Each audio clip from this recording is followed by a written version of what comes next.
Hey everyone, we're back for our Saturday event at 5 in our area, 2 on the West Coast.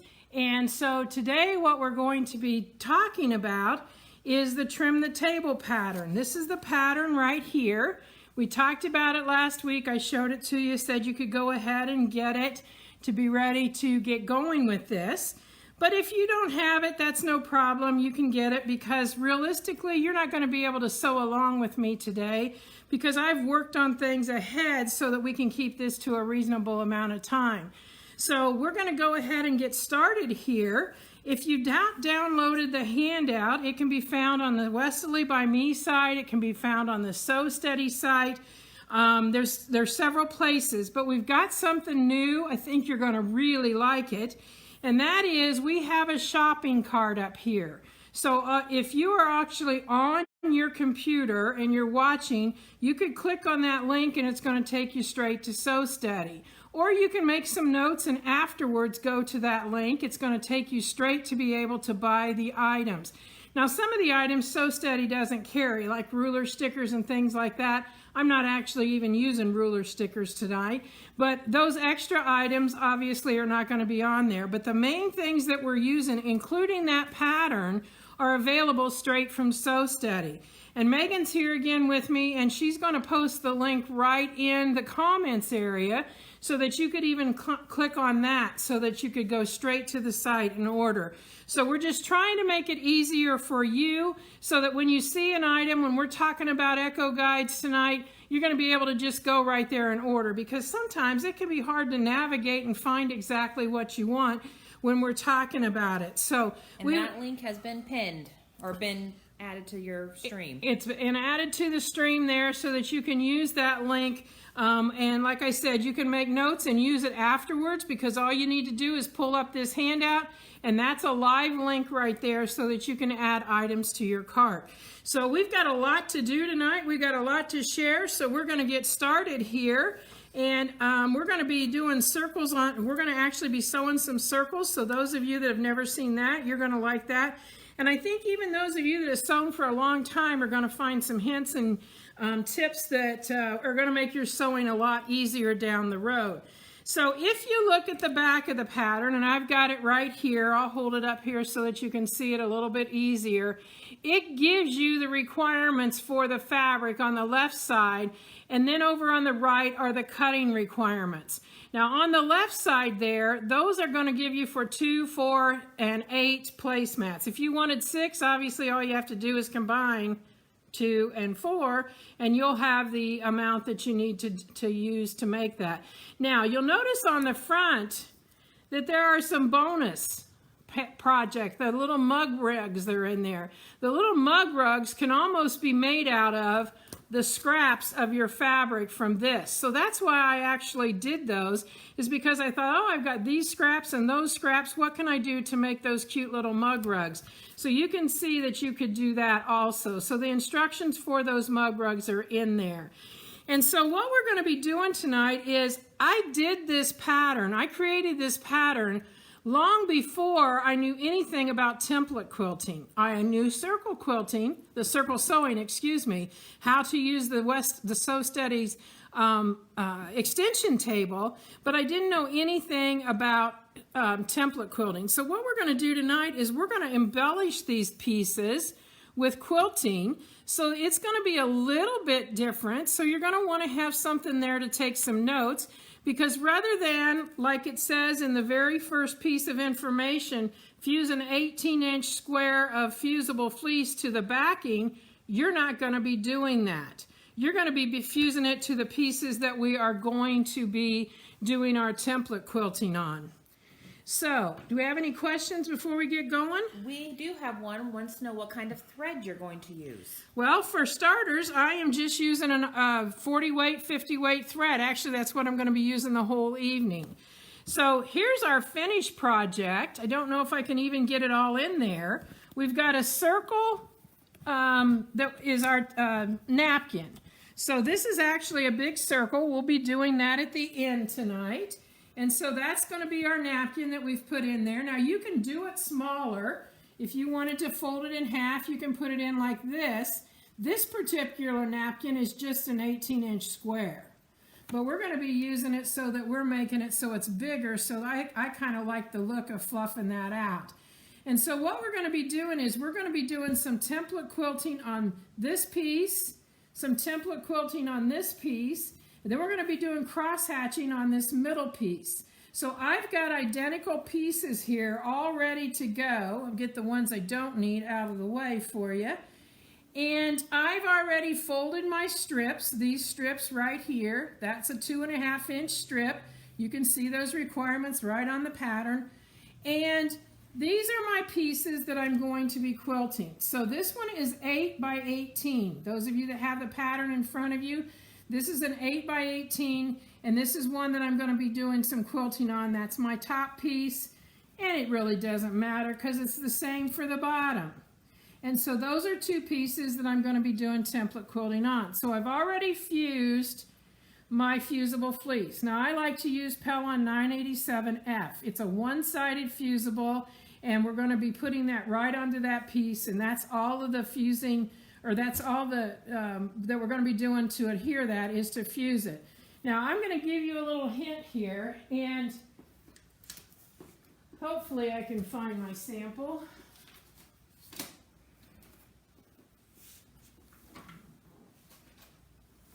When you're using fusibles, this is like Heat and Bond Light right here. And obviously I've talked about the fusible fleece. You run the risk of having this on the wrong side and getting the adhesive on your iron. So if that happens to you, I'm going to tell you how to get that off. So let's say we took our iron and put it on this side of that Heat and Bond, and then all of that Heat and Bond sticky stuff is on the bottom of our iron. I'm not going to put it on mine just to show you, but I am going to tell you how you can get it off. The way you get it off, this is 2 layers of paper towel, one folded on top of another, just to protect your ironing board. And then this is a new dryer sheet.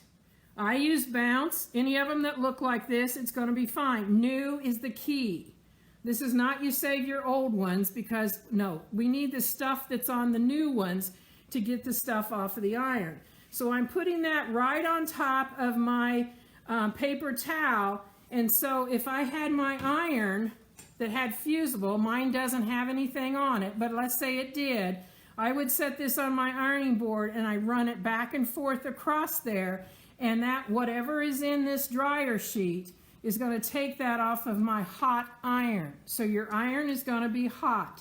And believe it or not, it works on a lot of things. I actually somehow don't remember how it happened, but I fused a bread bag to the side of my iron, and I use this method to get it off, and it makes all the difference in the world. And you do need that paper towel. Regina just said she's tried it, but she forgot the paper towel, and it really doesn't work. So right, it doesn't. You need the paper towel, and basically I use the paper towel to protect my ironing board, and we just leave this lay at our ironing board, because you know when you get that nasty on it, what you usually do is, like, if this is the edge of my ironing board right down here, the edge of my table, I would just take my iron. I'm not going to touch it, guys, don't worry. But I would just take my iron and run it across the edge of my ironing board just like that. And believe it or not, it gets it off. Now, another good use for this is if your iron doesn't necessarily have anything on it, but it just doesn't want to glide anymore. If you will just do this same thing, run your iron back and forth, you will be shocked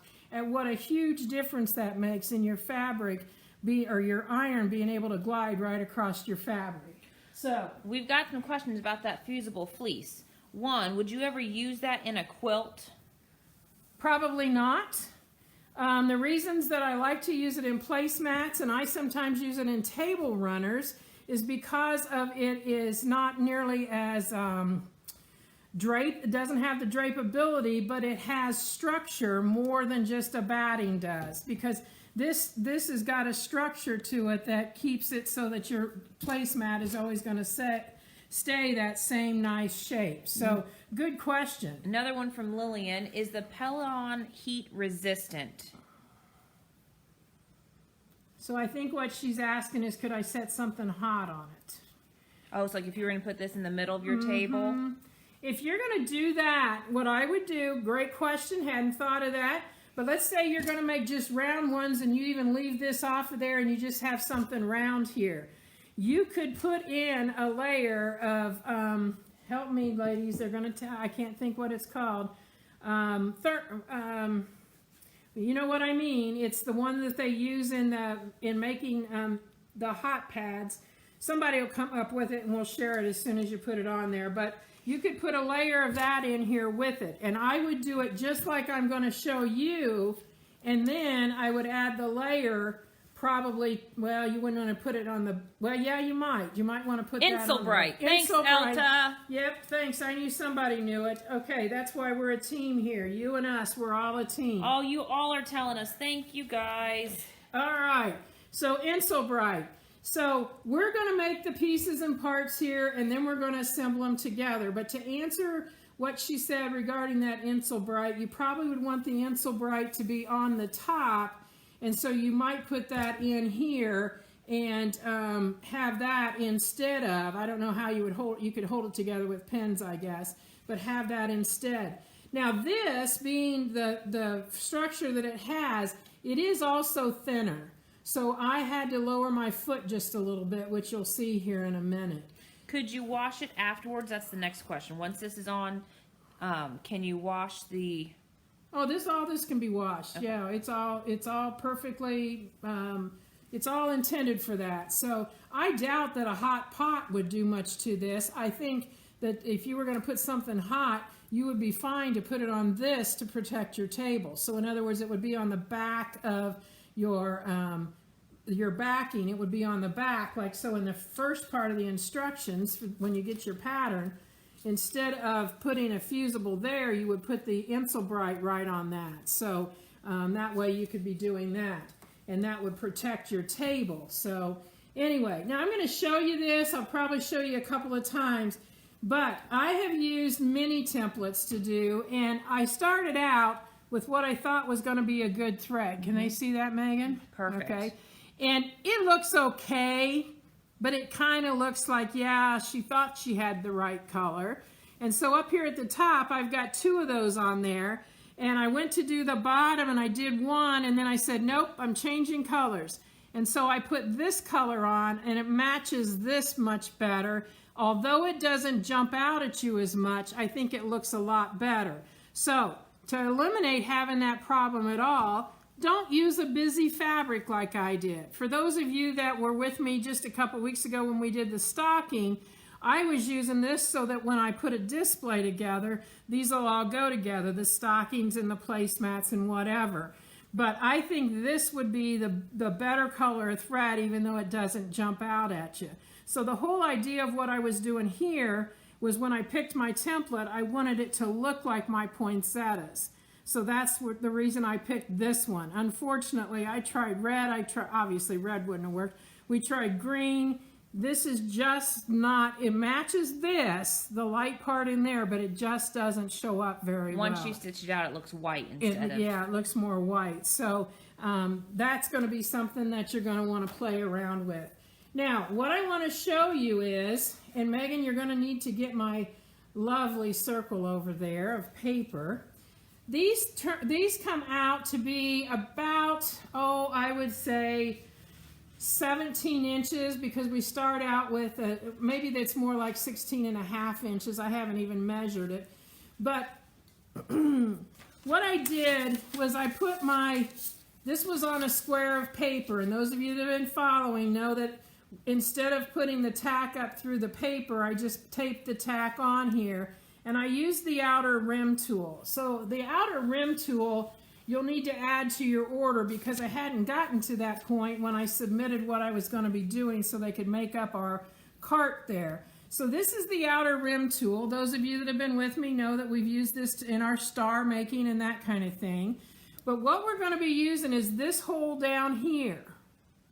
So this hole down here, we put the 18 that's up here in the top, we put that on this point, and then the pencil out here. Are we in the screen? Yep. And the pencil out here in order to draw our 18-inch circle. So basically, we were just using this as a compass, And what I did that for was because when I take my other piece like this, it's clear over there, It walked away. I place those so that the top, and like this distance from the bottom of this piece to the top of that piece is 18 inches.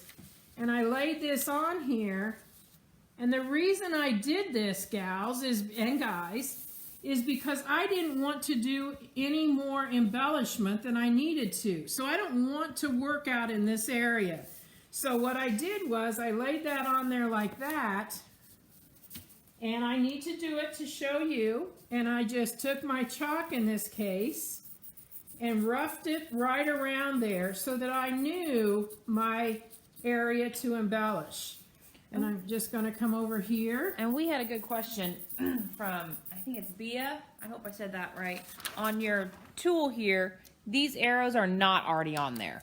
No, those arrows aren't on there. You want to give me the black again? This tool is awesome for measuring and all kinds of things, but those of you that have been with me know what I do here. If I'm using this end right here, where the arrow is pointing to, that means I'm using the numbers on the same side as the arrow. I was using this as a compass, and that means I'm using this end, this rounded end, and I'm using that hole for my pencil. So I'm using the numbers on this side. So if you think about it, if I want an 18-inch circle, the radius is 9 inches. So if I were to measure from this hole to that hole, it's going to be 9 inches, and it's going to make an 18-inch circle. So the reason I have the arrows, and most of those, give me some love, you guys, if it makes sense to you. Those of that have followed me through these and using it, the arrows save you from sitting here looking at the tool going, which side do I use? What numbers are for what? And it just makes it a whole lot easier to have an arrow on here. You can mark it any way you want. I just use my ruler stickers all the time. So what you mean is you use this arrow for these numbers, and this arrow shows you to use those numbers. Right, and I'm using this end, and that's why the arrow points this way. And so that means that up here is where my thumbtack's going to be. If I'm using it this way, I'm using this straight end, and my thumbtack's going to go in these. It's the same thumbtacks, but the numbering is different and for different purposes. But it's called the outer rim tool, and I will tell you, I had this for a long time, and I finally sat down and made myself figure it out, and now I use it all the time. Just like when I was doing this. I mean, it was like Megan actually did this. I said, Megan, put it in the 18 and draw a circle. And there's a hole right there, just like there would be if you were, had something you put a pencil in, and that's all she did is draw that circle. So hopefully that's a little bit of an explanation. I would keep that thing right with my pattern so that the next time I didn't have to worry with it. Now oops, Megan, I need it again. I'm sorry. I'm turning it around this time, and I'm going to set this here on my edges.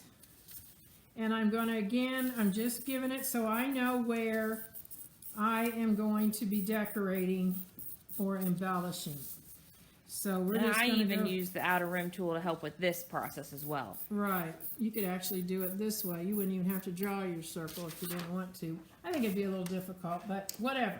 So that doesn't look like a circle, but it's not. It's kind of like a cool placemat, though. This might be the beginnings of a new placemat.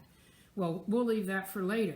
This is going to be put up this way, and we are going to make the piece that goes down the center, and that's what we're going to do first, and this is the way this is going to be.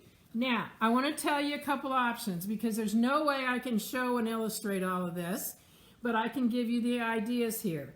What you can do with this is you could make this black if you wanted to, make this solid red, and then make yourself a black buckle in here, or a gold buckle would be better, and this could be Santa. So this placemat looks like Santa's middle here, and so you've got just something that you wouldn't put that top part on. You'd have a circle placemat, but it would look like the middle of Santa, because this would be his belt. You'd have a gold buckle, and all of that. That buckle could be applique or whatever. So just some ideas for what you can do. Now what we're going to be doing here, I actually wanted to eliminate some bulk. So this piece that's actually, I cut it a 1/2 inch less than what the instructions say. The piece is actually what it says in the instructions, but my fleece is a 1/2 inch less so that I'm leaving my 1/4 inch on either side. So I've already fused that in place. I need to just find the center. Let's not make this difficult. We don't need to measure. I just fold it in half. There's my center. So what I'm going to do is I'm going to take my, well, there it is. I'm going to take my marker because I've put 2 layers of Starch Savvy or Best Press on this, so I can mark all I want and it's not going to leave anything. And tell them what marker you're using. I am using the Frixon markers. I would use a fine line. I'm using the one that gives a larger spot because I need for you to see it. But when it's just me and my machine, I just use the fine line Frixon markers. Do not use the pens. Those are not, the metal tip doesn't work well on the fabric. Now, for those of you that are new with us and haven't heard all of this, trust me, I know there's all the stories about it coming back when it gets in the freezer because that's where we all store our quilts. And I know the stories about it ghosting and all of that. I have none of those problems because I treated this with a starch alternative. I use Starch Savvy. You can use whatever you want. Best Press works fine. But if you're using, this is the Starch Savvy. If you're using Best Press, make sure you put it in a mister bottle because the mister bottles are what are going to give you that nice fine spray. This sprayer gives you that fine spray, but we have these bottles that are the mister bottles, and this has got Best Press in this particular one. And this is going to give you a fine spray so it covers all over. And trust me, if you want to discuss, I'm saying that, discuss instead of argue, whether this works or not, then you just need to try it and make sure that you have your facts all together because I know there's a whole bunch of people out there. We could go on, but if you want to see about a 6-minute video on this, go to my website, All Things Quilting and Sewing with Donelle McAdams, and I have gotten one on there that we show you all of this. Plus, we timed it out and put it in the freezer, and we brought it back, and so you can see that the lines didn't come back. So, if the lines for some chance were to come back, all you got to do is spray it with water and press it, and it's gone. So, I don't have any issues. So, that's all we're going to talk about on that. Next, what I'm going to do... Do you need to make any more lines? I plan to do that right now. Oh, okay. So the next thing I'm going to do is I need to make this so I've got my perfect diagonals. So what I'm going to do is I am going to lay this on there so that I am putting right here at the bottom. You can see I've got the edge. I hope I've got this in the sights. I've got the straight line right there. And the only 2 lines that I need are this one and this one. That's the only 2 lines. So what I'm going to do now is I'm going to extend that. And I'm going to extend this one. Now, I like to have it so when my project is finished, everything is like centered. I mean, somebody says, why do you have to have a center? Just because some of us are just like that. You could actually do that anywhere and still get diagonal lines like that. But to do what we're going to do, that's all we need. Now, I already have my machine threaded up, and I have red thread on it. It is a 40 weight thread.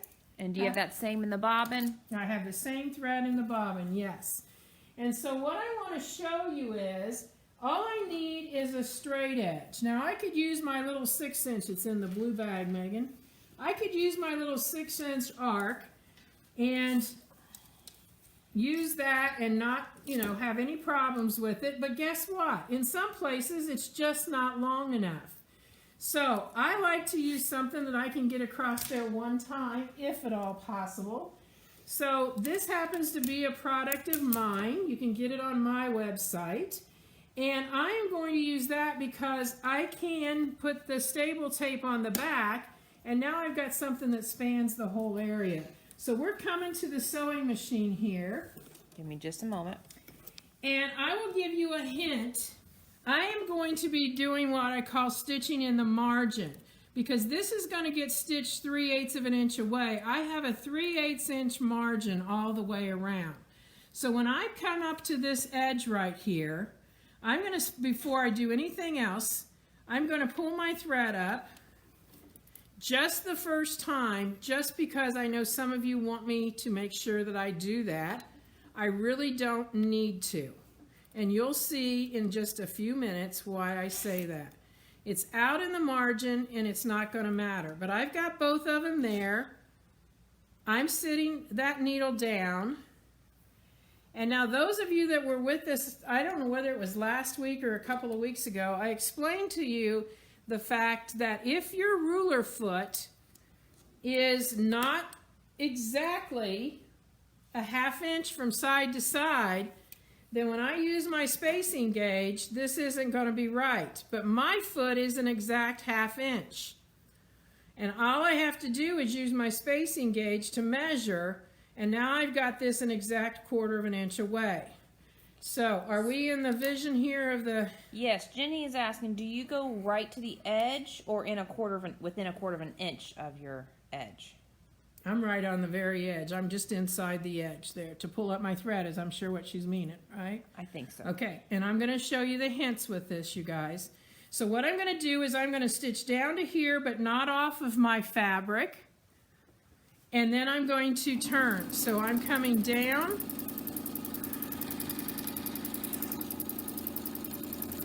But not off. And then depending on how well you or how comfortable you are with your rulers, I would probably just set this here at the back and measure and go back that way.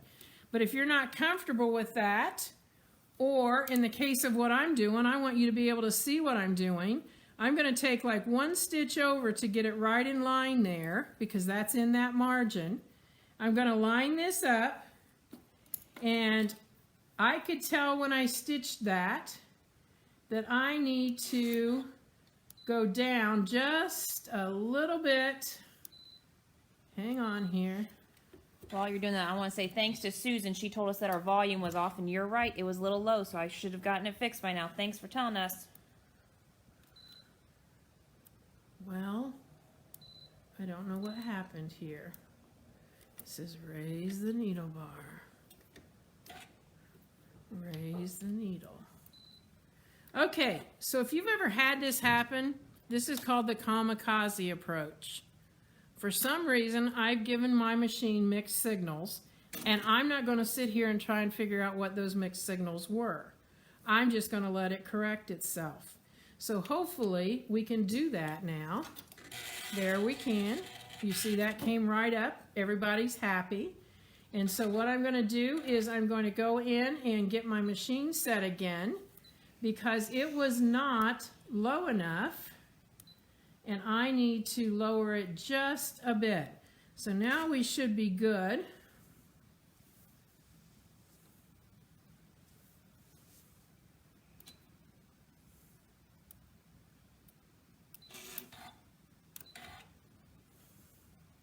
Don't you just hate it when your machine sometimes is smarter than you? Well, or you send it so many mixed signals that it's not liking what's happening. Ruler work. Light, here we are. That looks more normal. All right, so now my needle has pulled the thread up. It's not broke or anything, so all I have to do is make sure I'm my 1/4 of an inch.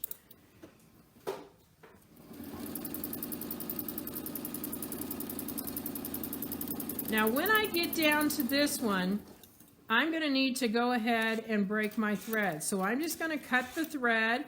The tails aren't going to matter. They're small anyway. They're going to be getting off of there.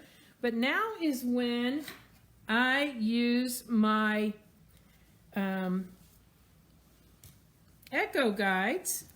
And I'm using the one that is 3/4 of an inch because of the size of what I'm doing. Echo guides fit onto the foot. Now, if your foot is not a true 1/4 of an inch, it's not going to fit on there. But what I do is, and I was going to leave this black under here so you can see, I actually take my thread, and when I can read my number, I take the thread and put it through what is called the expansion slot. So that's an expansion slot there. I'm going to slide it underneath my foot, and all I do is set my foot down, and it picks up my echo guide. So now I don't have to use numbers and measure. I could have used this ruler with all of these, and I could have measured over a 1/2 inch on this. So I use the first line, the second line's the 1/2 inch line. And then I could have put my foot up there, and obviously it's a 1/4 of an inch from the edge, so I would have had 3/4 of an inch. But with an echo guide, and you can do that, but with the echo guide, I don't have to do all of that. I simply put the echo guide lined up with the line. I'm going to put my needle down, and I'm going to put my ruler right on that line. In a few minutes it'll be on stitching, and then I'm just going to stitch, following my echo guide. When I get down here, I'm not going off of my fabric.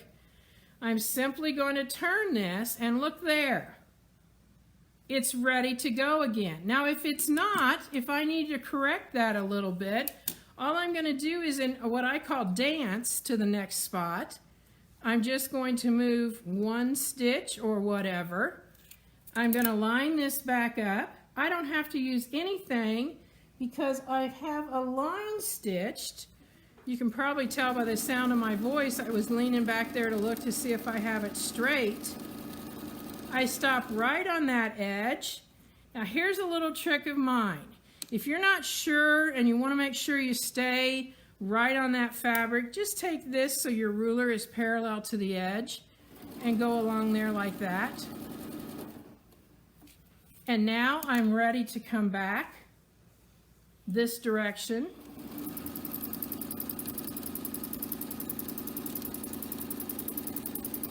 I stop just like 1 stitch away. I'm setting it so my ruler is parallel to my fabric, and I just go over until the edge of my echo guide matches up. And probably some of you out there can give us a thumbs up saying, never thought about doing that. Or give us some love if you've done it and love it. Yeah, and you love it. So you can see I'm getting these 3/4 of an inch apart lines very easily, and I'm just not having to cut my threads because I'm out there in the edge. Now I'm at the corner, but you can see I'm not completely to the corner.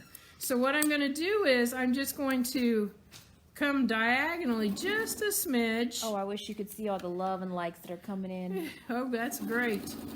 And so now I'm coming down to this spot, and now I'm ready to come across and back down to the bottom. So I've made that turn, so to speak. I stop here. I set this straight. I come up until that spot lines up. And we're going to go back this direction. I do have a question from Myrna. What tells you that your foot is high or low enough? When you were talking to your machine, how do you know when your foot is high or low enough? Well, when it's not low enough, it tends to kind of bring your fabric back up a little bit with every stitch. You'll know because it just doesn't feel smooth. And that's a great question because this is a thinner batting than we're normally used to. If you're setting your foot up, like if it's a regular Westalee foot, this happens to be a Janome foot, and it has settings for this.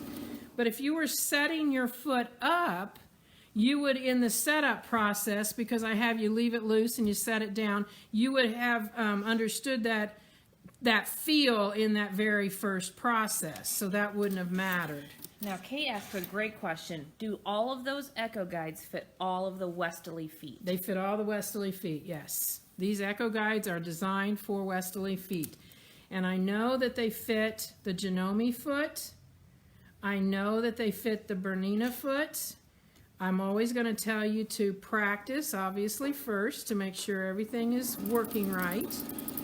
I know that they do not fit the Viking foot. Now we have a foot for Viking, but Viking has their own foot, and that foot is not quite a true 1/2 inch foot. And so they don't fit. Now I'm going to have to come back there and fix that. It's not going to be a big deal. So I'm just going to do that right now, because I had a little bit too nasty scissors that I didn't pick up the right ones. So I'm going to fix this, and then I'll come back and tie it in later. Okay, so we're going to go back over, because I want to finish this side here.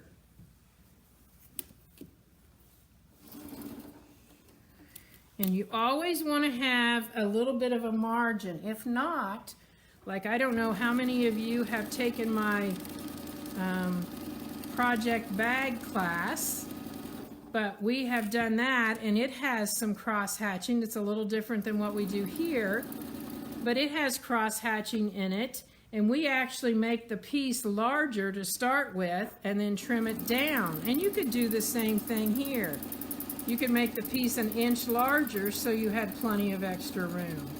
Okay, so Michelle is doing the math here. She says, so the 3/4 echo guide plus the 1/4 ruler foot equals that each of those lines are 1 inch apart, right? No. It has 7.75, that's 3/4 of an inch. So the finished, don't add the foot. If I measure right now from my needle out to the edge, that's 3/4 of an inch. So the echo guides actually tell you what the finish yes, is, not yes. addition to. Oh Good my goodness, question. we don't want to do the math. If we don't have to do the math, we don't want to do the math. Yeah, the 3/4 of an inch is actually the finished. Good question. And I will tell you, I think the echo guides are like $10. It's the best $10 you'll spend. And you'll hear me say that a lot, because I think stitching line discs are the great expense, you know, a great expenditure also, because they save you so much time, and so much stuff that you have to think about is already resolved in that. Now, if you can see right here, I have a little tiny edge. There's not really much worth in doing it, but I'll go ahead just because, and I'm going to go ahead and cut this, because now, as you can see, we have got our 2 ends here done, but we've got to fill in this middle.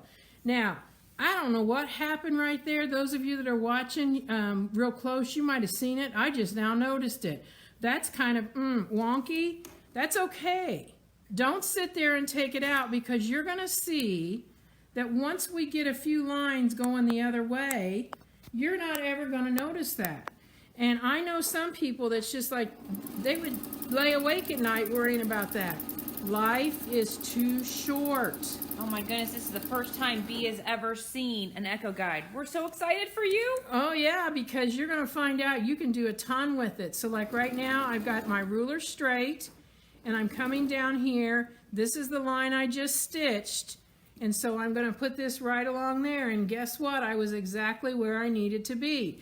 Now, some of you know that your machine doesn't like to stitch so well in that lower right to upper left position. So that's when we turn it straight. It's now not stitching in that position. The beauty of template quilting, because we are the ones doing the motion. So I'm going to put this here. And the thing that's cool about this, let's say you're making a great big huge bag of some kind. Maybe it's to store your cutting mat or something like that. You don't want to do 3/4 inch quilting. You're probably going to want to do something much larger than that. So I could put my inch echo guide on, and then I could use these on my lines, and I could get 2 inches apart. So there's so many things that you can do with the echo guides that are still going to be easier than measuring every single one of these. And Ronnie, this is wants to know, what sizes do they come in? They come in, I mean, your foot is 1/4 inch, and then they come 1/2 inch, 3/4, and 1 inch. So when you buy the $10 package, you're only getting 3. You're only getting 3, right. That's the only 3 we have. So I do like to use my ruler here. It just stabilizes everything to get to that next spot. And you can see, are they in a good spot to see, Megan? Oh yeah. Okay. Whoa, I've never seen that happen before. Some of you probably caught it. My Echo Guy did a little dance. It just turned right around my foot there. So now we're starting to make our cross hatching so that it's really coming to life. Now, I will tell you that there's a lot of times that you think, oh, that cross hatching or whatever is not really going to pull up my fabric.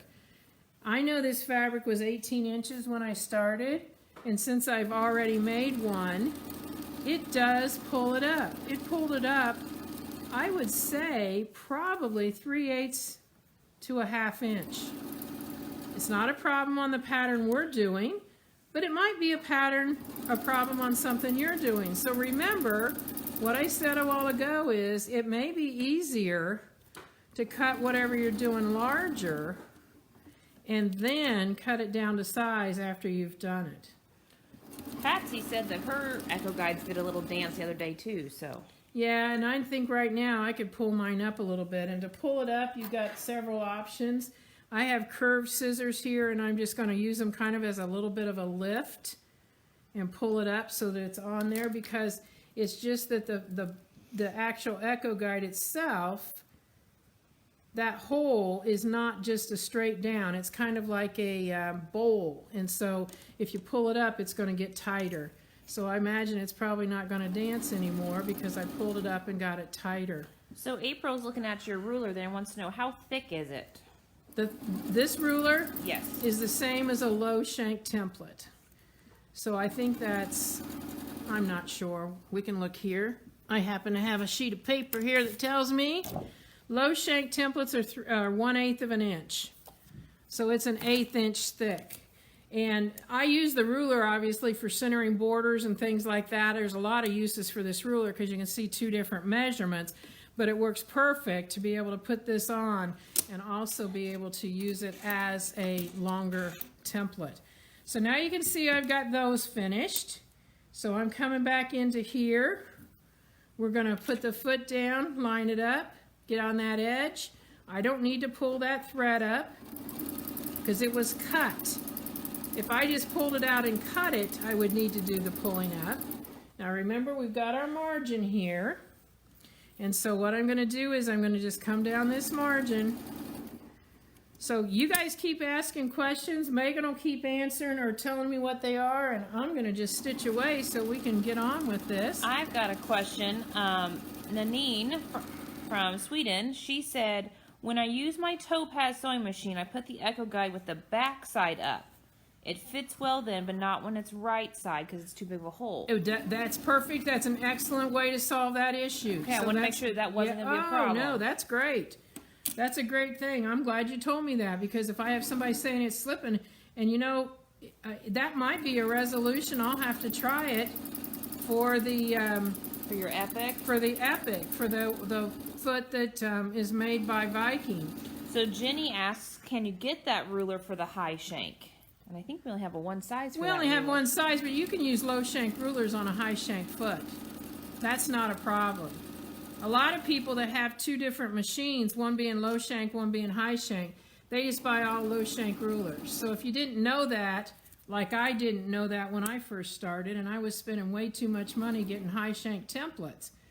So I use my low shank templates on my high shank machine. So I think you just answered April's question of, can you use the low shank with the high shank? Yes. Okay. Not the other way around. Perfect questions. Whoa. That's a bad one. You can see that there. But for those of you, this is the line that I was worried with earlier. You can't even tell it now. I'm just going to mosey on down here. If it really shows up when I'm finished, I'll take it out. But a lot of times we spend too much time trying to be perfect. Mary Beth wants to know what ruler that is that you're using. I don't think you told what it was. This is a ruler that you can get on my website, and this is because I'm the one that makes and distributes it. And this is called the 12.5-inch centering ruler, because my original intent before I ever got going with this was mainly for using it to measure centers of borders and that kind of thing. But it has proven invaluable. I absolutely love it. I actually love the color of that green rather than it being clear, because of the fact that it's easier for me to line things up and follow. I just dropped the link to that in there, Mary Beth, if you want to go look at it.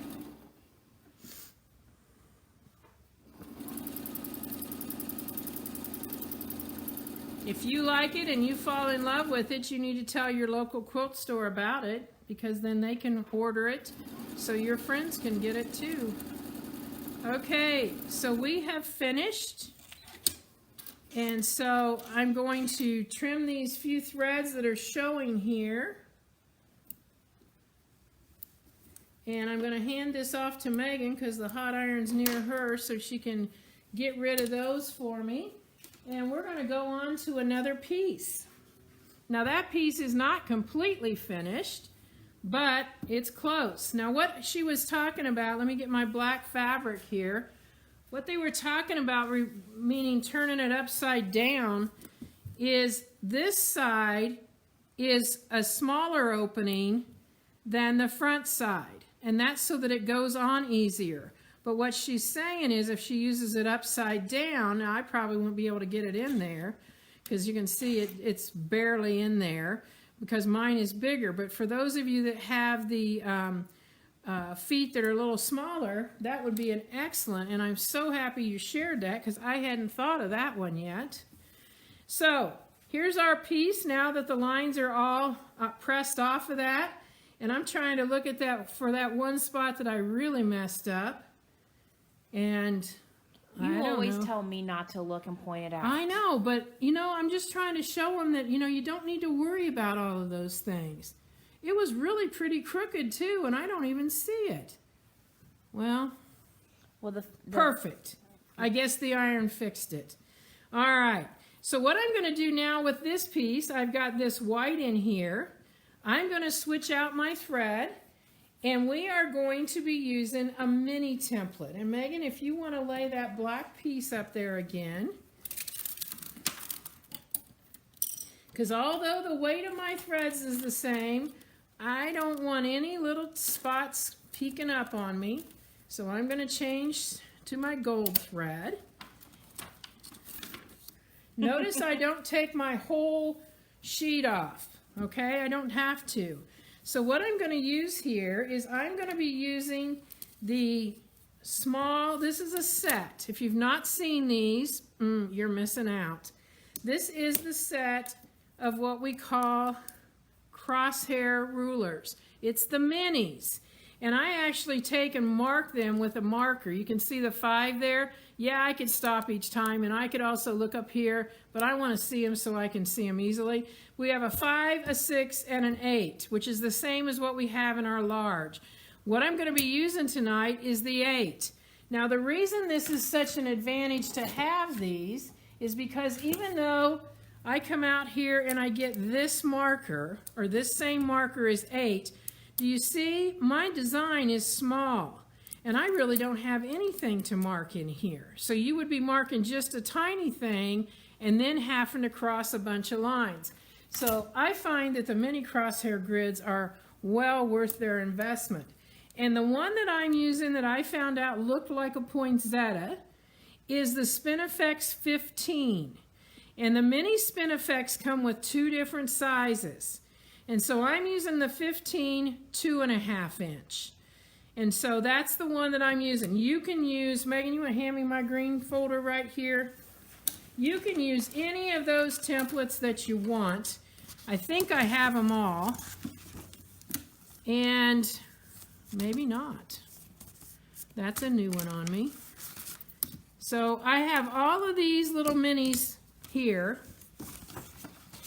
And they create all kinds of fun, different designs. You can see that this one's kind of a leaf that kind of goes off to the side. I guess I have it upside down and backwards both. So there I've got that. There's those three. We've got all of these different ones. So there's a lot of different spin effects. We won't go through all of those. I kind of did my little audition of them. The best thing I can tell you is when you get them, stitch them out in a 5, 6, and an 8 point, and then save that so that you would be able to see, is that really what you want? So now through the magic of just pulling back a sheet here, I will show you that the one I'm using, I stitched out in the 5 right here. I stitched out in the 6 here. And I stitched out in the 8. And I thought the 8 looked the most like a poinsettia. So are you telling me that all three of those are the same template, just with different points? Oh, correct. They look so different. Yeah, they do. And that's the thing why I say when you get them, it's probably best to just, draw some 5-point grids, draw some 6, draw some 8, and then draw them out or stitch them out so that you can have a reference and you won't have to do that every time. But you can see it's fun because of the fact I've got a bobbin on the loose, Megan. I'm going to need it in a little bit. So, okay. The reason we say that is because we also have cats in here and they take our things and we can't find them. So you can see what the overlap creates here on this one versus this one here that now looks more like our poinsettia.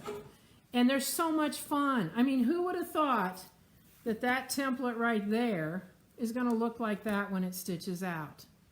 So that's why I say when you get them, and it's just easier to have that so that you can have a reference as to what they're going to look like.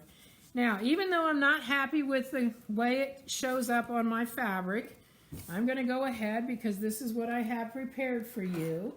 And I'm using my 8 point. Now, the reason again for our line is so that I stay away from that. I don't want to come down here and do that work and not have it. So I'm going to come up into this area right here, and I can actually see, and I think you can too, when I use my chalk marker, and this all irons out. Yep, we can see that. And that's a Choco marker with Pounce iron off in it, right? I have refilled my Choco marker. This is a Choco pen, Clover Choco pen, and I've refilled it with Pounce iron off. I started to say thread. I think it's called chalk. Okay, so I have changed my color of bobbin and I'm going to change my thread. And we haven't talked about needles. I'm using a 90 top stitch needle. Actually, this is a Janome machine, so I am using their purple needle, which fits all of those same specifications. Are you also using a Janome foot or using the Westalee foot? This happens to be the Janome foot. Because this machine has a ruler work setting on it, and ruler work settings are different than free motion. So if you've not heard me talk about all of that, you might want to go on to Westalee by me and look in the files, because those of you that have Vikings, you're going to want to pay attention to that, because that machine has that beautiful feature of sensing every single time the thickness of the fabric, which is not fun, nor is it necessary, and it's frustrating when you're working with templates because it means that the foot ends up jumping up on the template. So that's in the Westalee by me files. And Kara wants to know, is white the only color of Pounce? She knows about the cinnamon trick, but is white the only color she can use? If you want it to iron off. They have 5 colors: white, yellow, blue, pink, gray. Did I say 5? Was that 5? I think that was 5. Okay, they have all those colors. But that's not the Pounce. They don't iron off. Okay. They don't iron off. So there's all those colors, but they don't iron off.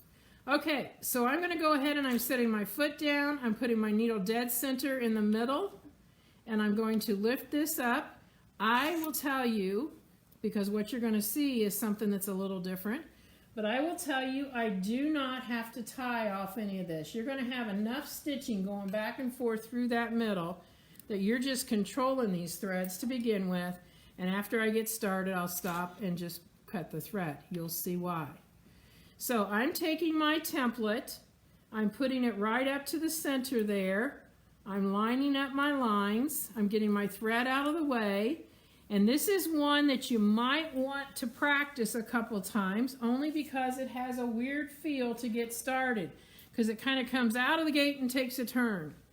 And if you haven't done that before, it can be a little tricky. Now, here's something that we've not talked about to my knowledge, and that is the fact that even though this design is completed, I'm back to where I need to be before I start around into the next one. I can't see my stitching. So since it's a template, I think I'll do it again. And just for good measure, I'm going to do it again. So now I can actually see that design there, whereas with one stitching I couldn't. So don't feel like that you have to just stop with one. I will have done these three just about as fast. It doesn't take that much time. And so now it's going to be bolder on my fabric. Can we go in just a little closer on that so they can see? I'll try to keep my hands flat here so that I'm not in the way. So always wait till that needle stops. I'm going to stop here to show you. You can't even see anything right there. It's like I didn't even stitch it. So that's why I like to do this particular one 3 times. And now I'm going to move it again. So if you didn't have as busy a fabric, would you still go over it 3 times? Probably not, unless I wanted that bold look. I'm one that, you know, if it shows up with one time, I'm pretty good with it. And you know what? This one I'm not sure. This may be the 4th time because I wasn't counting while I was talking. But sometimes if it's not showing up, multiple times is not going to hurt a thing. I'm going to stop and get this thread out of there because it's just going to start getting all involved. There's 2, and there's 3. Always have to wait because otherwise I sometimes get ahead of myself.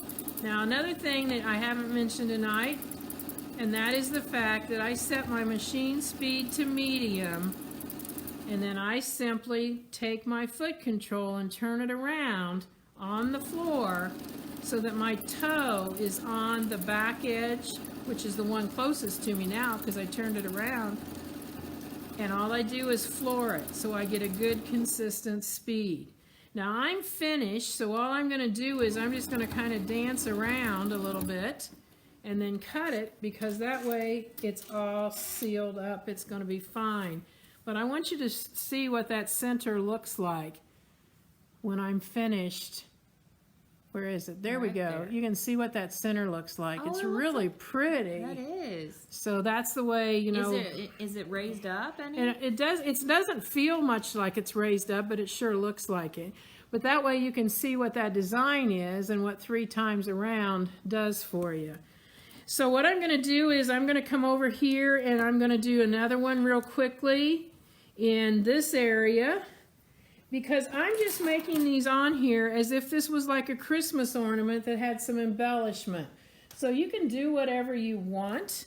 You don't even have to do this. Obviously, this pattern can be made with not doing anything. You could do it so it was just the band that we just did. And I've made a lot of those just like that. So just the band has the embellishment on it. And that makes it look really nice. So, you know, you don't have to do all of this. This pattern was, like I said, not ever even designed for anything with template quilting. And fusible fleece doesn't have to be quilted.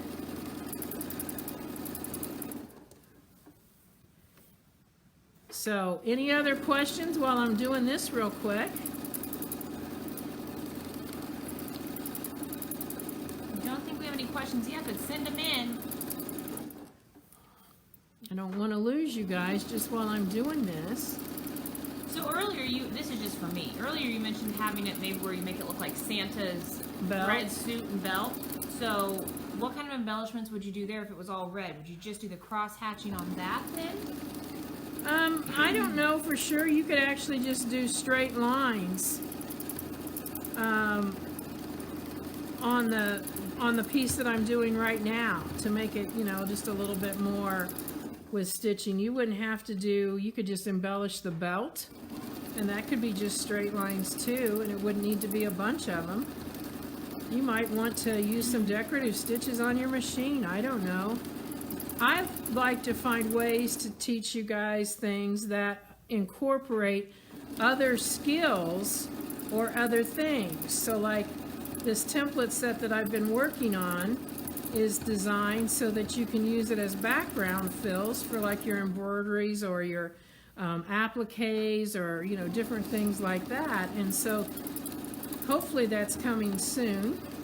So Christine has a question. She says it looks like you're sewing over your cutting mat. So have you explained? Oh, I haven't. Great question, Christine. This is actually my free motion glider in this case. It's called the Grid Glider. You might be able to see that on the screen there. Oh, look at that. It's a good thing I lined it up. I'm going around again. I've already finished and didn't even know it. So it's a grid glider, and this is what allows my fabric to glide smoothly. It covers up all of the joins where my table joins and meets there. So that's what that is. So I've got my second one done. I think that's all I'm going to put on this particular. Whoa, I did miss one. I thought when I was doing that, I skipped one. I didn't actually not do it. I just totally skipped it. So as you're getting that all figured out, Lillian wants to know, would a metallic thread be strong enough to do 3 times around? Probably not. But the metallic thread is probably going to show up a lot better than this one did. Okay, so Debbie is sewing along with us on a sample, and she says the foot keeps getting stuck on the seams of the block. How can she fix that? I think that's where she needs to use your little tool. Is she talking about she's doing this on something that's got a piece block of some That's what form? it sounds like. Okay. She's sewing on a sample square, and the foot keeps getting stuck on the seams of the block. So what you're going to have to do is, in the future, piece your quilt with 60 weight or 80 weight thread. I pretty much prefer the 60 weight.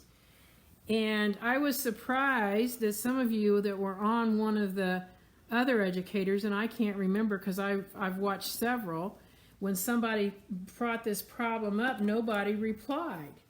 And I know you know it because you've been with me, but if you will piece with a 60 weight or 80 weight thread, you will have flatter seams and it'll go right over that.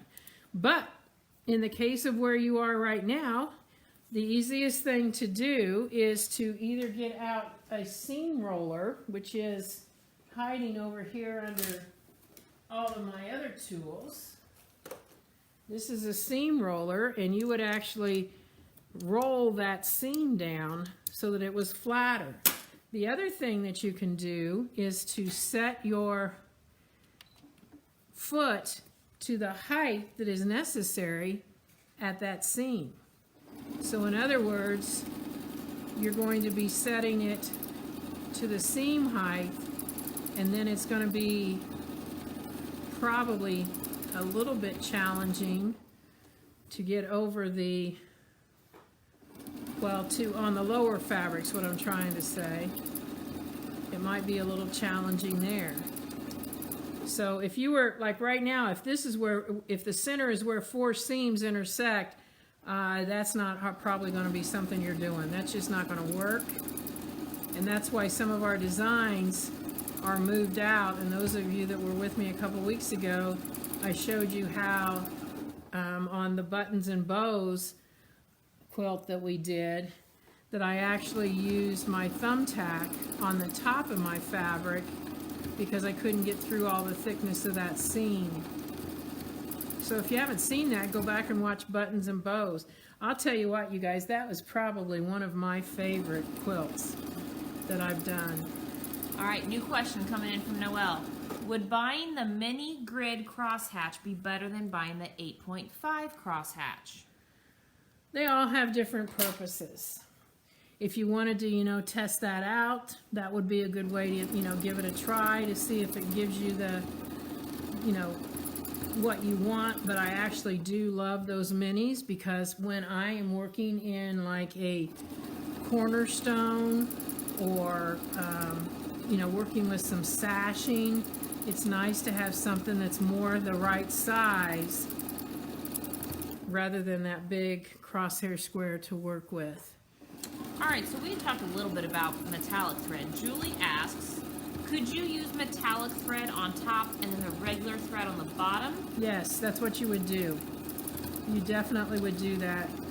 And the metallic thread, you may have to get a different needle or go to a bigger top stitch needle. So you could either get a Metallica needle, or they're named by different names by different companies, but you would want to get a needle that's designed for metallic thread.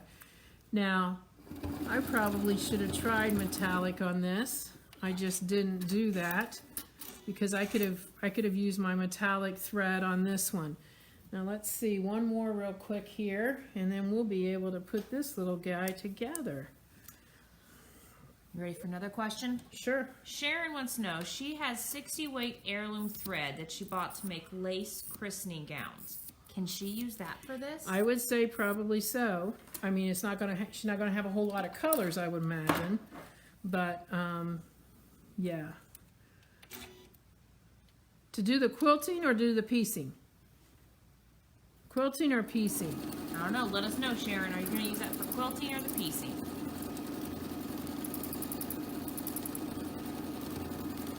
Now, if you're using metallic, you're going to get the flare without the 3 times. There's no question. I would not stitch over it because of the fact that it's metallic. It's probably the second time the needle goes through it. That's not going to be a good thing.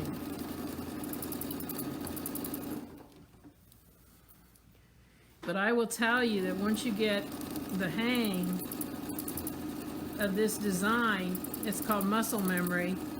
This going around it 3 times is like nothing. Now I think I missed one here. Nope, it's there. Line and line. She's using it for piecing. Piecing would probably work. I'm just going to tell you, like I said last week, I don't get paid by anybody to do this. I don't get paid to tell you what I use, but I like Alex Anderson's Quilter Select thread.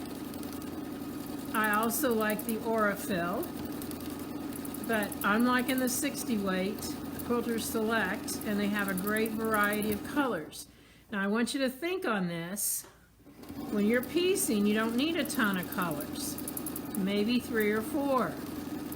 White, cream, gray, black, because that's the main colors that you really need to be piecing with. You don't have to match.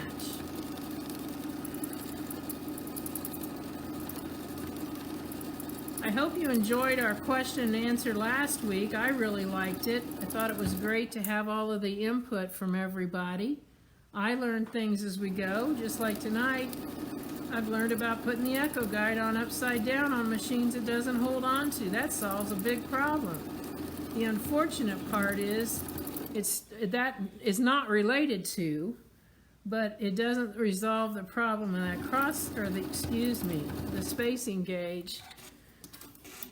So this is kind of a question going back to what kind of markers she used and everything. Carol, I believe she's saying that she's got the Frixion pins, but she's got a quilt that has embroidery on it and doesn't want to do a lot of spraying. What could she do then to use for You're going to markers? have to, you're not probably going to be using a marker because you have to put that on there in order for that to come off. So I think we're ready to sew. I think we've done all of our quilting, so I'm going to get my foot for stitching, and we're going to be changing. And fortunately, we're going to be able to use this same thread. You would think that possibly I planned that, but you'd be wrong. So I'm going to take off my ruler work foot, and I am going to put on, nope, that's not the one I want. That's my 1/4 inch foot. Here we go. I'm going to put on what I'm going to call my all-purpose foot. This one has a clear front edge on it. And on this particular machine, when I go back to my regular stitching, I'm just going to select a straight stitch because that's what I need to do the next part of this. And it will automatically raise my feed teeth. So I don't even have to worry about that. Now, because this green grid glider here has this big opening, I don't need to take it off for regular sewing. So I'm going to take my piece like this. I could take it off because I'm going to need to take it off in a second, but I just want you to see that I don't need it for this. Now, this being a wide foot, 3/8 of an inch is going to be the edge. Now, this was a strip that I have pressed together, and I'm just laying it along this edge here, and I'm going to set my foot right on the edge, and I'm going to go ahead and adjust my speed because I can sew a little faster. And I'm just going to stitch that right onto that edge.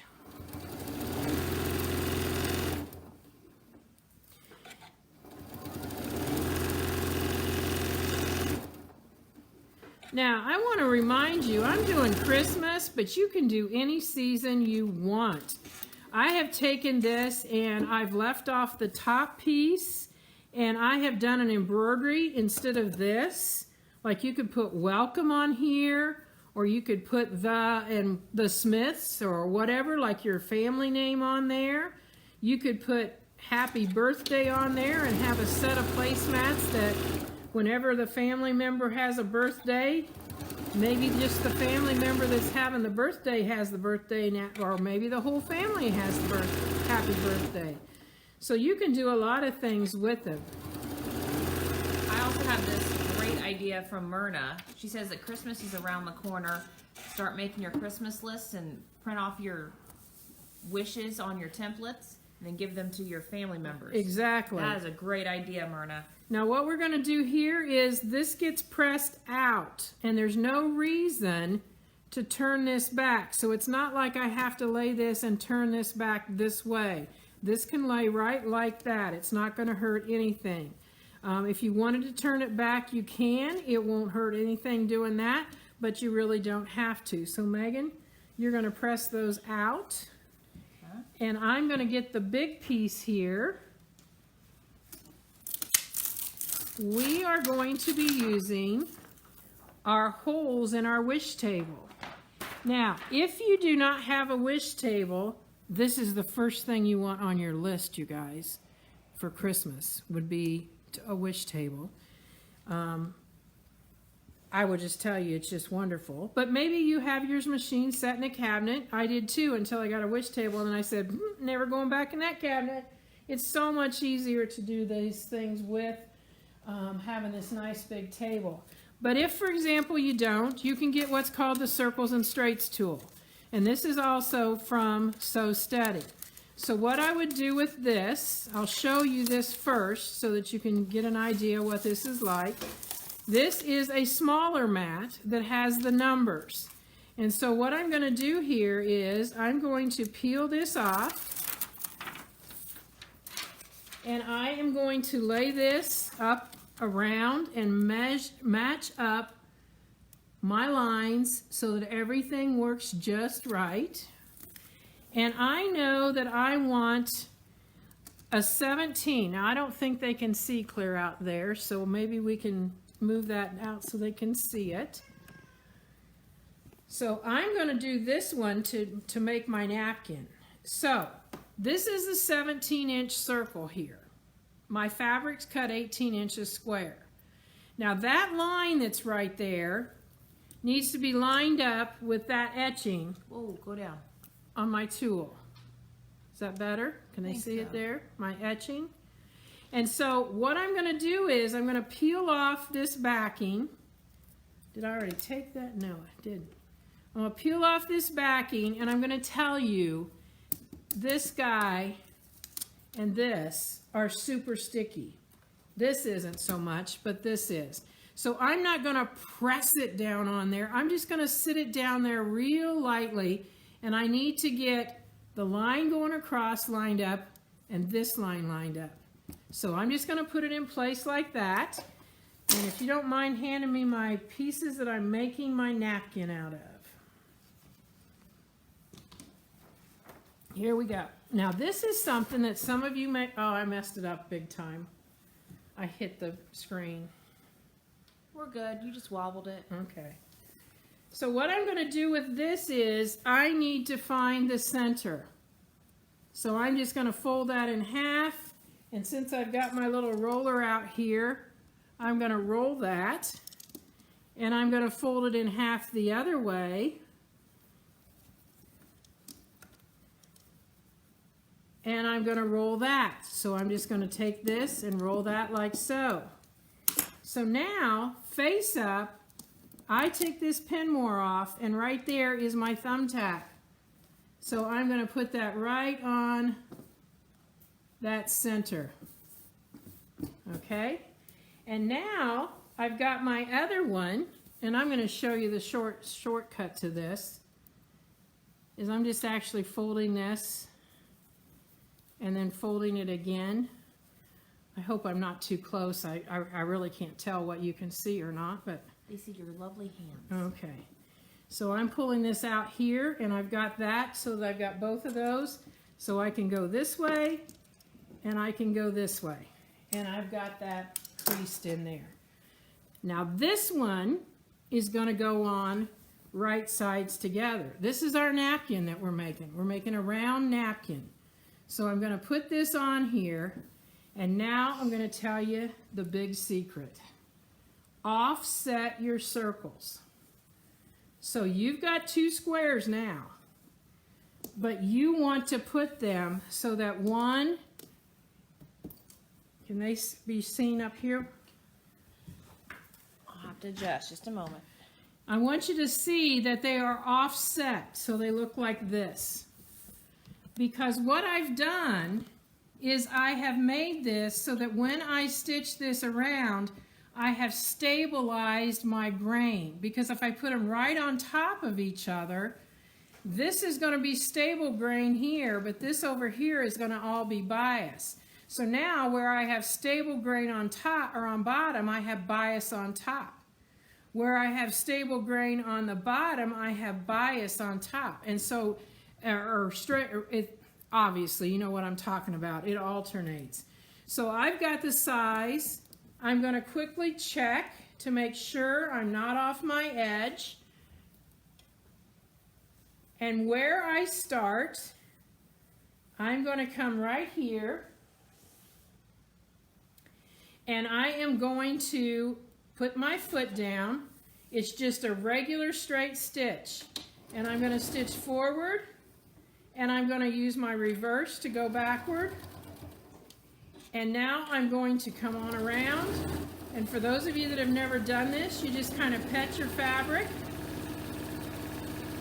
to keep it flat.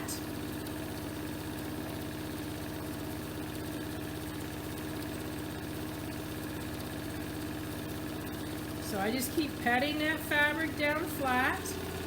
I don't need any stabilizer for what I'm doing. And I watch because I want to stop about 2.5 to 3 inches before I get back to where it was. So this is where I started. That's where I'm going to stop. So I'm going to back stitch, and I'm simply going to cut my thread.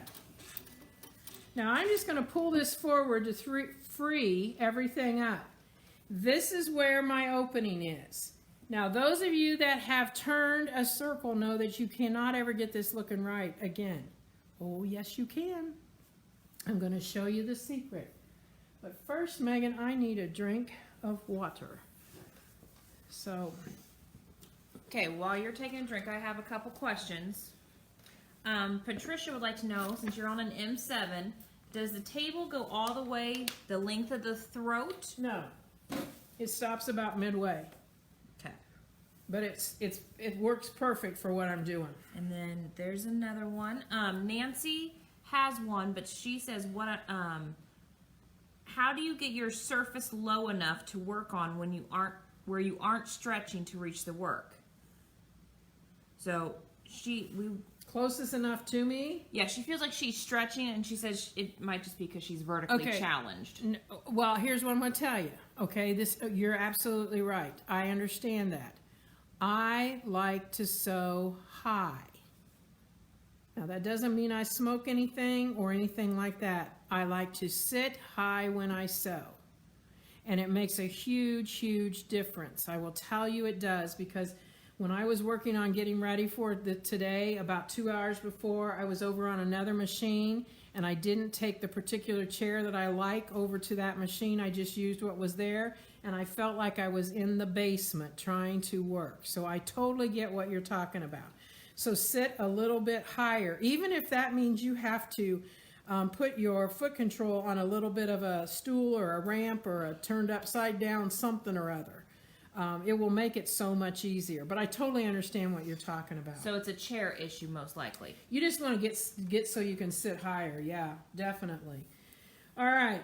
So what I've done here is there's where I stopped and there's where I've started. I need to complete this. So I'm coming back about 1.5 inches.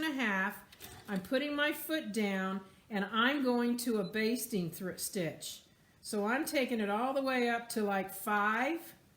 And all I'm going to do is I'm going to stitch around so that I join that. Now, I got that a little bit bad, so here's what I'm going to do. Good thing to show you. I'm going to come back. Think about it. It's a basting stitch. I didn't pep my fabric very well, so that thread didn't meet up. So I'm going to try this one more time, but since it was a basting stitch, it's no biggie.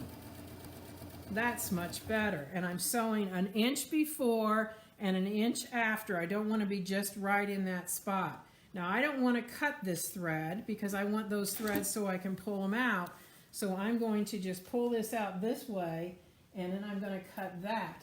Now, I don't know where they got to, Megan, but my lovely purple and pink scissors, my pinking shears, I need those. So you can see that I've got my circle stitched, and I'm going to start something and show you, but then I'm going to let her finish while we go to the other thing. So what we're going to do here is, this is where my opening is, and just because it doesn't matter, there's my opening right there, that part right there. So what I'm going to do is, I encourage you to get yourself a good pair of pinking shears, because you're going to find that when you're doing circle sewing, you want to use those. So I'm going to be cutting just about 1/4 inch away, and what this does is, this allows you to actually be like notching this, so it's going to lay flatter. So I'm going to come back, Megan can finish that part, but I'm going to come back and show you what I do in this spot. So when I get to here, right before, I come out a good 1/2 inch, and I'm going to cut that, and then come back in and continue all the way around that. So that after she gets this cut, she's going to get this on the ironing board for us, and she's going to press this down so that because the stitching's in there, it will know what that circle shape is supposed to be. And then she'll turn this back, and that will be pressed that way. And then we'll open it up, and I'll show you a couple of tricks after that. So while she's doing that, I could go ahead and I could use this same setup, but those of you that have the table, I want you to see how it's used. So that's what I'm going to show next. So this clear piece of plastic that was on here is what you're going to put back on that. Otherwise, it's going to stick to anything and everything. So you can see here, even though it's clear, it's in between my fingers, and I'm putting it back on there. And then I'm just going to pull this mat back up. I'm not going to take the time to do all of it because I just lost my mat, but I would put the piece back on it and then I would store it. So the questions come through, do you prefer the Westalee foot or the Janome ruler foot? If you have a Janome and you have a Janome foot that fits, I would get the Janome foot because that way it's conducive with all your ruler work settings. And then I believe Patsy asked this question. She just wants to make a tabletop that is a 52-inch circle. How could she best do a tablecloth for that? Could she use our... I think this would be a little bit difficult, Patsy, to be honest. I've done up to 36, but I don't think you could do 52. I think you're going to have to draw that probably out and you know, go from there. And the easy way to draw that out is get yourself a nice big surface and put that thumbtack that I had on the paper, just tape it to your table. So Megan, you want to hand me that just for a second there? So this right here, all I did was take my thumbtack and stick it through the tape. So you could just put this on a regular table. And then all you would need to do would be to put your fabric on top of that, tie a string onto this, and have a pencil on the other end, and you could actually make that nice big circle, and it would be really accurate that way too. I don't think you're going to be, like I said, I've done 36, and I'm glad you asked that because I hadn't even thought about telling you this. What I do to make a bigger circle is I just pull my table away farther and farther, because what I'm going to be doing is putting this in here, and the farther I pull that away, obviously the bigger the circle I'm going to get. But I don't need to do that for today, so I'm going to put this back up against my machine. And those of you who are not aware, this is a wish table. It has this nice big drawer that stores my parts. This particular piece right here, the needle plate, there are 3 of them that come with this machine. I have the other 2 in here. I have my dual feeder, which they call the AccuFeed for Janome. And then obviously this is my piece that is called a circle sewing tool. Now if you purchased your table before we included the circle sewing tool, or maybe you have a large deluxe table that didn't come with this, this is available separately, and that's on that link. Remember, we told you about a link at the beginning that you can go right to and order after this event, or even right now while we're talking, you can order. But this is a circle sewing tool. And today, what I'm going to be needing it as far as, it's going to be about a 17-inch. So I need this to be half of that measurement. And so since I don't have my grid glider on here, I can't see that now. So what I'm going to do is I'm going to measure out. And so I need to measure out half of that measurement.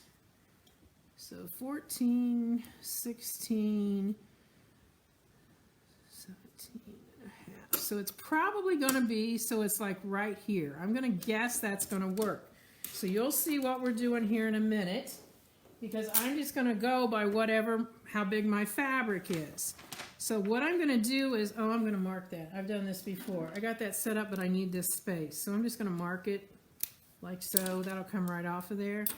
And so what I need is my big piece. I'm trying not to get my shoulder in the camera space here, you guys. I've already folded it and creased it. So right there's the center. So that being the center, I am going to get the bottom. Actually, I need my centerpiece first. The one I stitched. Megan's got it all pressed for us right here. And so this is going to go across the center. And so I'm not even going to take the time to cut off those extras because they're not going to matter. But I'll do it this way so you guys can see it better. Right here is my center. Right there. And so I just need to get this centered on there, and we'll go north and south instead of east and west. And now we'll make it this way. But you can see how this is pulled up. I've got extra on the side. Now this was an 18 and a half, so it's just a bigger piece. But that goes right side down first. Is your circles and straights tool that you just used, is that on that shopping link? It is on that shopping link. It certainly is. So I'm going to lay this on this way. You can see that it overlaps. And I'm going to put a pin with the head out this direction. That'll mean something later. So I'm going to come down here and I'm going to put this pin in this end so that it comes out this direction. And I'm rotating this around and I'm going to find out which way this goes, and it goes this way.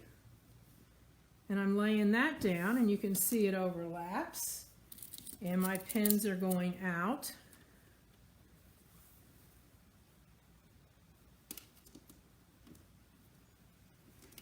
And I'm going to just push this off to the side because I have two little tiny pieces that are going to make that piece on the top. And so what I'm going to do is I am taking the long sides. In other words, this is not a square. You can see it's one side, it's a little bit taller than it is wide. And so what I'm going to do with this is I'm just going to sew 1/4 of an inch. And I'm not going to take the time to change my foot. I want to set it back from my basting. I am going to back stitch here.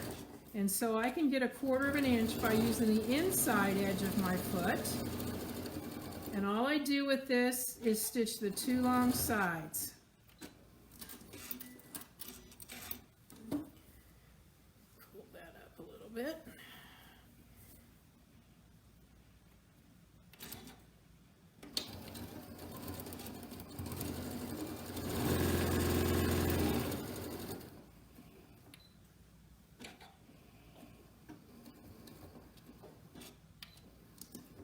Oops. Okay, now Megan, I want you to get me my sleeve board over there because I'm going to iron this over here. I want to show you something that some of you may have. Some of you may never have had because you didn't do any kind of garment sewing. But this is what is called a sleeve board. And the reason I like my sleeve board in my quilting is because, for example, this seam right here needs to be pressed. Now, in the case of this, I could probably get it on my sleeve board, but in most cases, it's not the situation. Or if you're wanting to press between rows that you've joined together, you want that to lay over each side because we don't want to set an iron on here and crease this here. So what I'm going to do is I am going to set this so it's like almost to the center, and you can see my edges are off there. So when you want to hand me my little mini over here, okay, don't let it fall on my arm and burn me. All right, so I'm just going to press that. And then I'm going to flip it over, and I'm going to do the same thing on this side. And no matter how big or how small my iron was, because of these edges, I don't get creases in it. So now I need to come back, and I'm going to crease this side. I'm going to do a left-handed ironing because I like for those things to be right on the edge so that it's like what we call rolled out. And I'm going to flip this over, and you can see how this is nice and flat.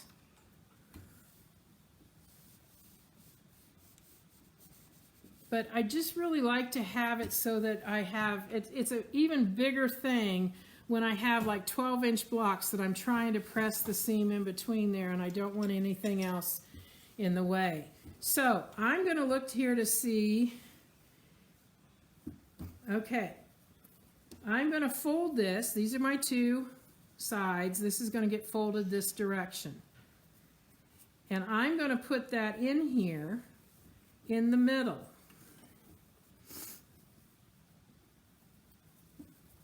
So I'm checking to see where that's going to need to go to catch when it comes around.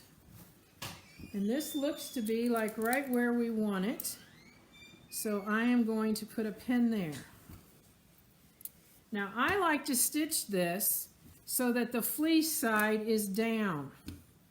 So that's why I took all that time to get that all like I wanted it. And now I'm going to take this and put it underneath there, and I need to hold that layer, and it's not going to really move. But right there, that went in all too easy. I've never had it go in quite that easy, so this is a pretty smart piece. And all I'm going to do is go back underneath there, and I should pull this back so you can see it. I'm back underneath there putting those in place, and I want to make sure that as I come around, just like I did before, that everything is catching. Now I'm going to put this underneath here because in the process of what I just did, I unthreaded my needle.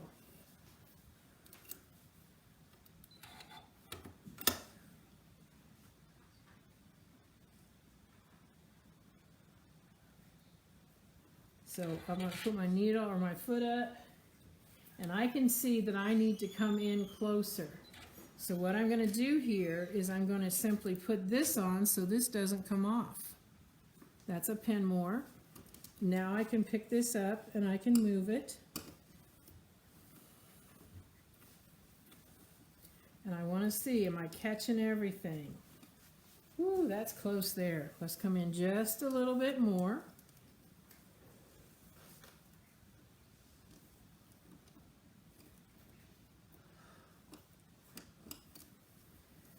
And I think we might have it. I just got to get all my pieces laying good and flat. Everything's cool here. Let's go all the way around to the other side. Nope, not there. So now I'm just going to move this over a little bit because the center is obviously not the center side to side.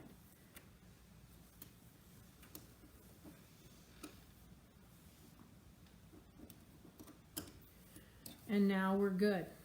So Sally watched you earlier and she's asking, should your fabric be offset? Not for this one, right? Because this is your final. No. This is not, does not need to be stabilized because I've got fleece fused to it. I see what you're saying. Okay. So now, my pins are right here. Remember I put them on the outside? I do not like to stitch over pins. Foot's down. I've got a regular straight stitch. Everything is in place, and I'm going to be petting this fabric again. So I'm going to start. Here comes the pin. I take the pin out. This is even easier because of the fact that I've got that fleece down. You can see everything just wants to lay nice and flat. So we're coming up on that little topper piece, and I've put a pin in there also.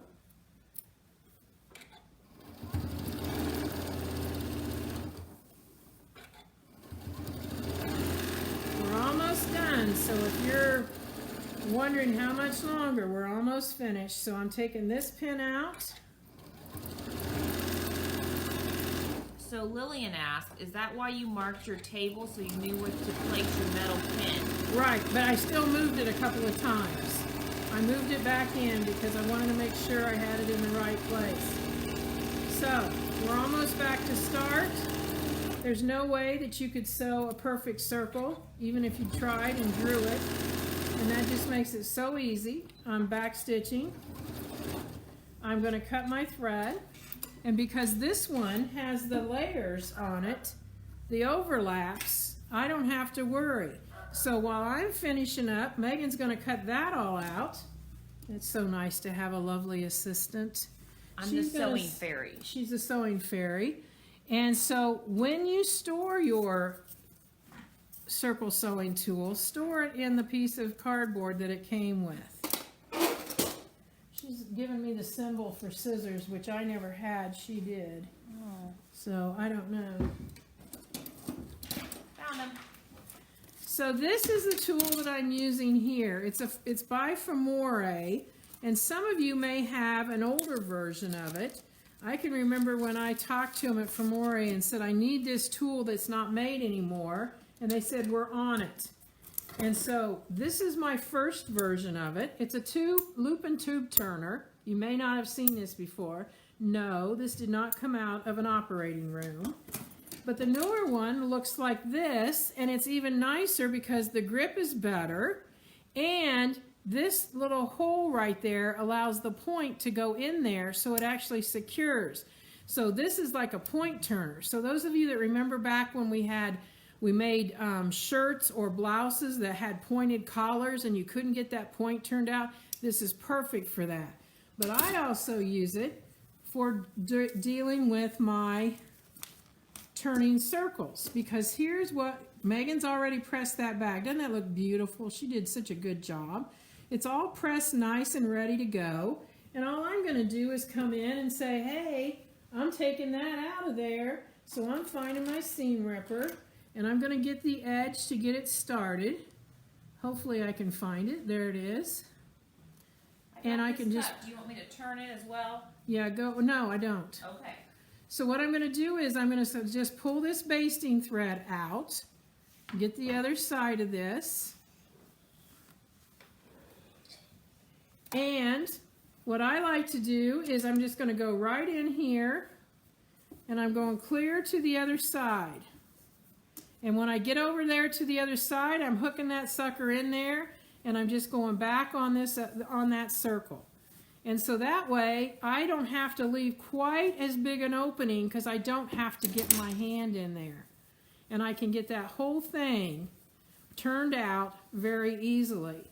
And because I've already creased that where it's at, all Megan's going to need to do is go ahead and press around that outer edge. Then we're going to top stitch. No hand sewing here, girls. The top stitching is going to catch that edge. So I'm going to hand it to her. You can see now I've got this turned through. There's that nice little, look how perfect that's going to lay right back on itself. So she's going to go ahead. You know how like cooking shows, they put their food in, later it's done? That's kind of what we're doing That's here. kind of what we're doing. And I will tell you that I know what she's going to do. She's going to get the point turner and run that right around there. Because the opposite end of a point turner is a creaser.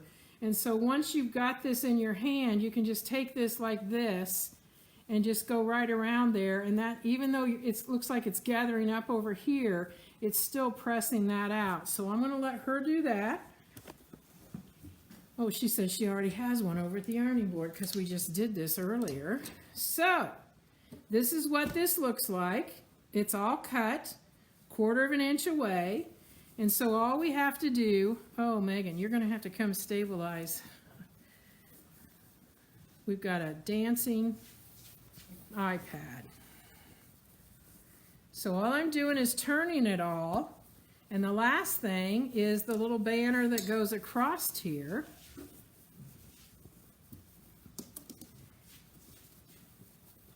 And so I'm going to go in with my hands and just go right around here.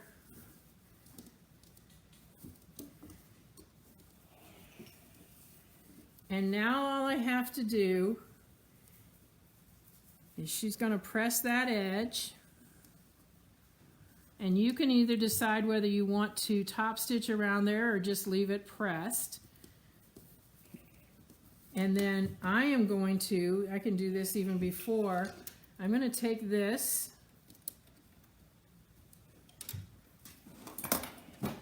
I'm going to set it underneath here.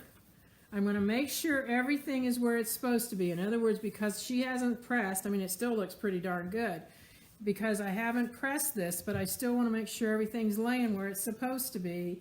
And I'm going to come in here and I'm going to pretty much just guide that 3/8 inch by using the edge of my foot. Now you can see what my foot did there. I don't want to start there. I'm going to start in a little bit. I'm going to put my needle down, back stitch, or forward stitch a bit, and then back stitch. I always forward stitch a little bit first, and then I'm just guiding across there because we don't want to have to hand stitch. But they could if they wanted to. Yeah, if you want to, go ahead. Most of you are like me. Nope, let's get on with this show. We don't want to hand stitch. And then the extra thread cut on the back, I'm going to cut that off. Now, I also just, I'm so sorry, you guys. I just gave you a little bit of a bounce again. I always want to make sure that I've got this like it needs to be, good and flat, before I just start in stitching that. In a little bit, forward a little bit, back a little bit, and we're going to come forward. Now as soon as I get up to where my hands are, I'm going to come in here and make sure everything's good and flat.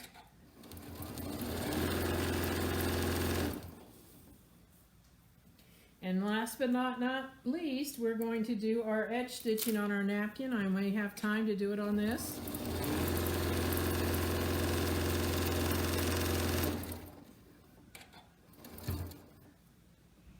Jenny wants to know, do you not use a walking foot when sewing with batting? I've never had the need to when I'm sewing with fusible fleece. Haven't had any issues with that. Now, I am going to show you something because I don't want a million calls on it. Because this is a straight piece right here and we didn't cut it to shape, this is not going to lay perfectly flat. But if you think about an ornament, it doesn't either. And when we put that napkin in there, it's going to take that up that space. So when I'm doing this, okay, that's not going to lay perfectly flat until I pull it up like that. The reason I'm saying that is my next step here is to do an edge stitch on this. And so I'm going to get the foot out that has a little rudder on the side. I'm going to drop this foot off and I'm going to put that little foot on that has it. Now most of you have a foot that's like this, and if you don't, next best, maybe better, is to use your blind hem foot, because that will work also. Now Megan, I'm going to let you take this over here and give it just a little press on that edge while I'm doing this. And so we got to figure out here where, okay, that looks like that might be where it's at. I'm certainly not going to start stitching exactly where that is, but I'm going to come over here, put this foot down, and now I'm going to adjust my position of my needle so that it's over to the right. Can you see my needle moving to the right? And I'm going to take it over there as far as I can, and I am going to stitch right around this edge. And because I've got this little rudder here, I really don't even have to look at what I'm doing. It'll just be right beside that edge.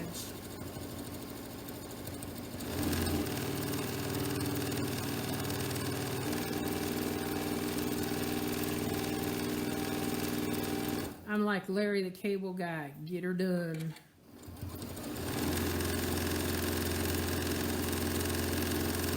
Now here we come back to where we started.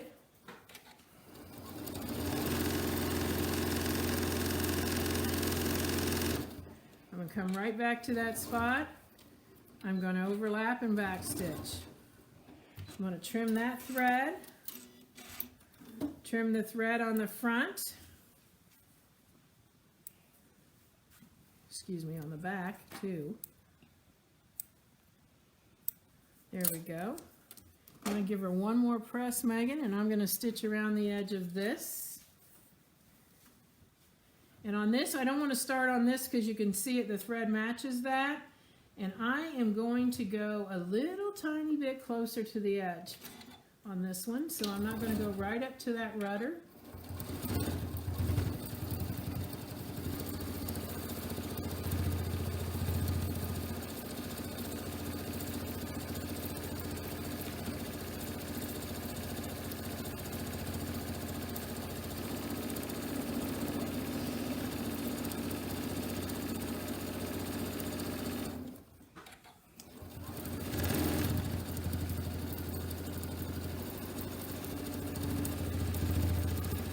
For those of you that are asking, this will be it is being recorded and will be available on the Sew Steady site after the lesson has concluded.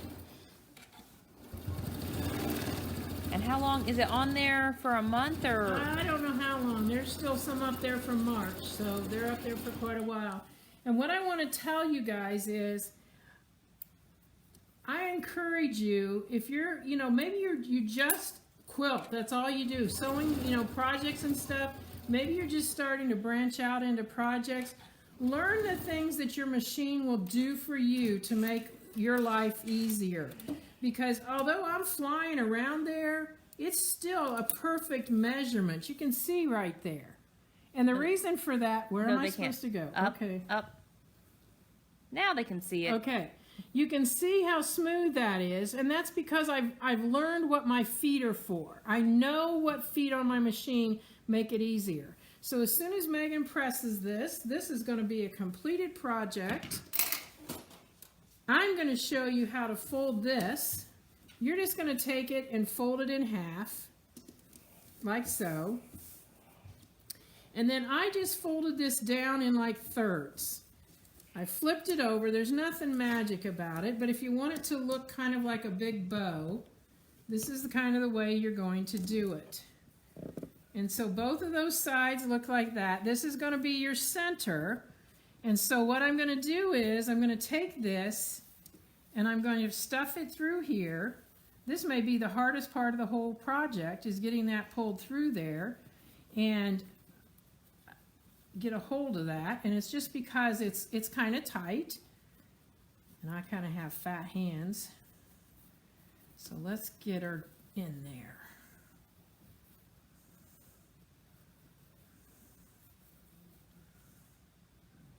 Now, it wasn't as difficult earlier. There we go. But because I've kind of fan folded it, even though it's a circle, I kind of fan folded it, it's now going to stay that way so that it's going to give you more of that bow effect once it's in there. Should have put one of those clips or something on the end of it to Yeah, pull it out. I was thinking, what do I have? Oh, I know what I can do. Just get my hemostats. There we go. There we go. So what you're going to want to do is just hold on to this. Now when your guests are there, they can get this napkin out real easy. That's not hard. Some of them are saying you need your hemostats or your bodkin, or you're all got it. Yep, tube turner. Hemostats. So now I've got it in the center. So all I'm going to do is kind of rotate it and then fan it out a little bit. Now, for those of you that are looking at this going, that's a little strange looking. It's the same as what I had on the other one. And the thing that I think is fun about this, think of this if you were doing something at Easter. We'll get it in here and we'll flop the ears down so it looks a little bit more like a bunny. So you can do all different kinds of things with that. You can leave it off. You can totally leave this off. You can put it over here on the side, and like I said, you could have welcome spring in here or whatever.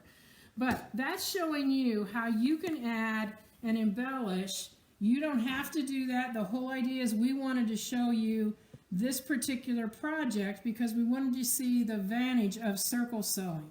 And you can see how quickly we did those circles, very fast and easy. I do want to show you a sample of decorative, the blue one there, Megan. The decorative circles, all the things you can do with decorative stitches. And this is one here that has been done creating a placemat that has all different kinds of decorative stitches on it. We actually fused a piece down. This was a square. It was not fused, but it was a square that had fusible on it, straight stitched, and then went back and cut that out and then did a decorative stitch around it. So there's a lot of things on there, a lot of reasons to have a circle sewing tool. So I hope you've enjoyed the project. If there's any last minute questions. There was. So Lillian wants to know, if you just made the circle, could you combine the circles to make a longer circle runner? I actually even have a pattern for that too. I don't have the sample here. I'll try and have it here next week for you, Lillian, how we combine those circles. Because you have to combine them well, let's have two of them. We can kind of show it here. So if you wanted to combine the circles, let's pretend we don't have all of this at the top.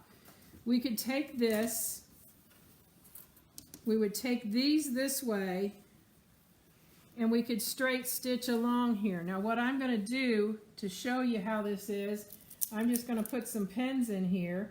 If you're just making one row, I've actually made quilts this way, which is another project I can show you. But if you're just making one row, you can stitch this together anywhere.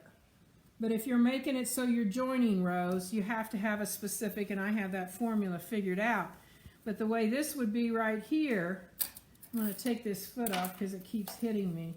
So the way this would be right here would be, then this would lay back like this. So that's how you can join those to make the circles, and then you have this kind of football shape here in between, and you would have just straight stitched here and that joins this out, and then you could decorative stitch. So there's tons of things you can do with circle sewing. So stay tuned, stay with me. We'll share some of those as we go along. I appreciate you joining me today, and hope you can go right over there and get some of the things that you don't already have. You saw the advantage of using the Echo guides for doing your cross hatching. So thanks for joining us. We'll see you next week. Have a great weekend and a great week. Bye now.